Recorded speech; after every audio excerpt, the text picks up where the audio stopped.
મહાદેવના મંદિરે દર્શન કરી લીધા. હવે માતૃમાના દર્શન કરવા જાય છે, તો વિડીયોમાં બન્યા રહેજો. તો હાલો આપણે આગળ વધીએ. કેમ કે જો કરાર રસ્તો બહુ છે, ગરમી સડી જાય છે, હાફ સડી ગયો, પાણી પીવાનું છે નહીં અહીંયા કાંઈ, અને પાણીની બોટલ હતી એ તૂટી ગઈ. અને હવે આગળથી વિચારીએ, જડી જાય તો ભલે, નકર વિડીયો તો ચાલુ જ રહેવાનો છે. એવું નથી કે આપણે વિડીયો નહીં ઉતારી, તમને બતાવવાના જ થાય છે આપણે, કેમ કે પૈસા લાગ્યા છે આપણે. તો જય માતૃમાને. નવા હોય તો વિડીયોને સબસ્ક્રાઇબ કરજો અને લાઈક કરજો અને નાની એવી કોમેન્ટ કરી દેજો.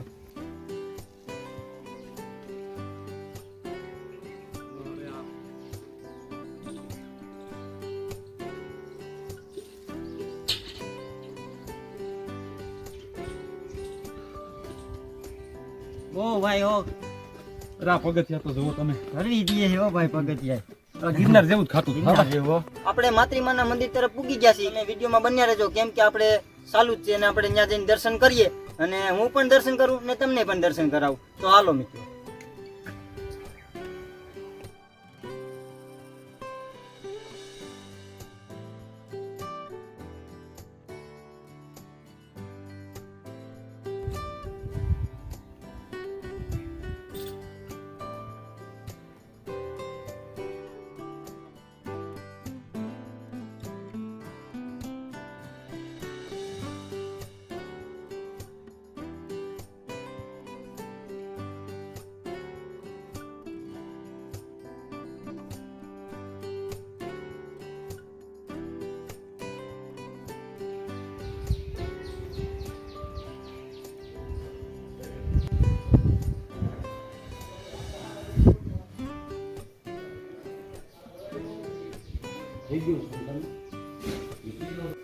બારો ટાઈમ હતો તમે જીવા બાપાનો ઓલા તિથિ જ્યારે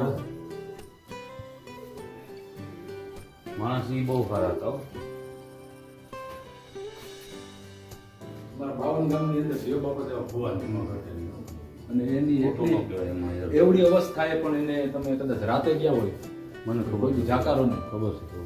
એની અવસ્થા 80-85 વર્ષની થઈ હતી. હા, એના મોઢા ઉપર જેનું તેજ હતું ને, એ આખું નથી.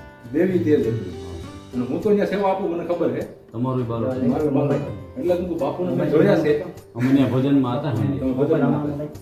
અમે ત્યાં મંદિરની પ્રતિષ્ઠાથી માંડી અને આખું મંદિર બનાવ્યું ત્યાં સુધી જ્ઞાની હતા. અને બાપુ ખાલી ફોટો પાડ લે, વિડીયો પણ કરી દે.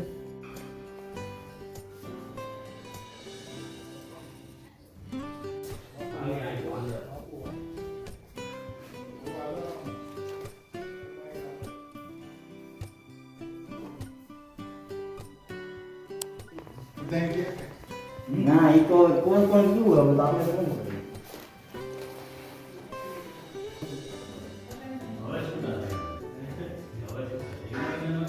તો મિત્રો, હવે આપણે માતૃમાના દર્શન કર્યા, બાપુ હારે વાતચીત કરી, ખૂબ મજા આવી. અને બાપુએ હવે આગ્રહ કર્યો છે કે તમે ચા પાણી પીને પછી તમારા કાર્યક્રમમાં આગળ વધજો. તો આપણે 2 મિનિટ માતાજીના સ્થાને વિરામ લઈ અને ચા પાણી પી લઈ, પછી આપણે આગળ વધશું.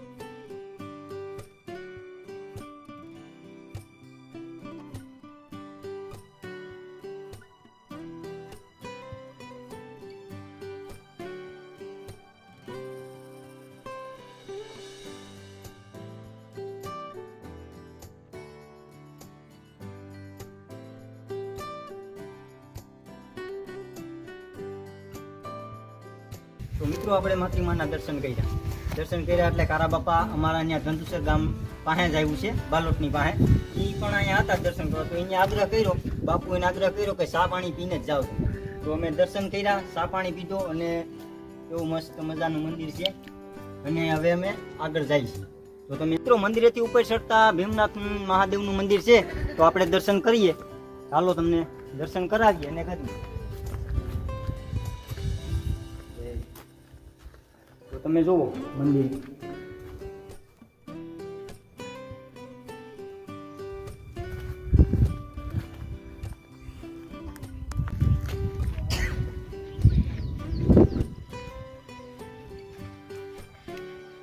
તો મહાદેવના મંદિરની પાસે આ કુંડ હતો, તમને જે કીધું હતું ઈ. તો કુંડ સુકાઈ ગયું છે. જો કે આમાં ચોમાહાનમાં આવ્યા હોય તો બહુ નજારો પડે, કેમ કે કુંડ આખો ભર્યો હોય અને પબ્લિક જોતી હોય, બહુ મજા આવે.